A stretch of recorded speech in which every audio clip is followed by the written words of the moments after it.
4 years after he was repeatedly stabbed in the back and paralyzed from the chest down, Derek Fidker is able to walk again.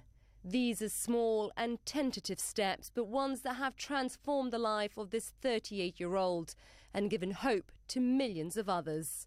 To fix this break in his spine, the Anglo-Polish team used stem cells from inside Derek's nasal cavity. Stem cells from the nose, known as the olfactory bulbs, were then harvested and implanted into the damaged area. The doctors then took several strips of nerve tissue from his ankle and placed them across the spinal cord. The idea is that the ankle nerves and the cells act as a bridge, enabling the nerve fibers to meet and grow. What's different about the nerve fibers in the nose, and that is, unlike the rest of our nervous system, those fibers are replaced continually throughout life. The second is, if they are cut, new fibers grow back across the cut and establish function and connections. So the system is one that is in a state of continuous turnover and continuous repair. In the spinal cord, when you damage it, it can't repair itself. 6 months after the surgery, Derek Fidker was able to do this. 4 years later, he can apparently do so much more. He can now walk with a walker. He can drive a car. He was completely in a wheelchair.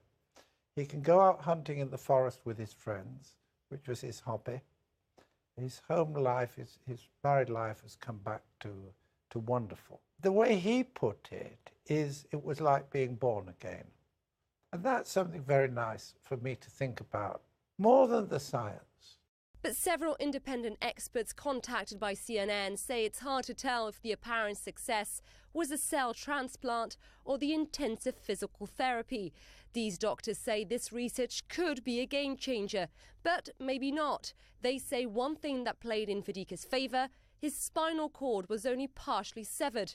More tests are needed. It remains to be seen if this is just a single isolated incident where the way the injury presented in this particular individual made him an excellent candidate for this new approach. And so the proof is in the pudding, so to speak, where it's going to be necessary to see if similar results are obtained from other people with the more common types of injuries that people with spinal cord injury experience. While this is only one clinical trial, it could be an historical and successful step in beating a condition that until now was believed to be permanent.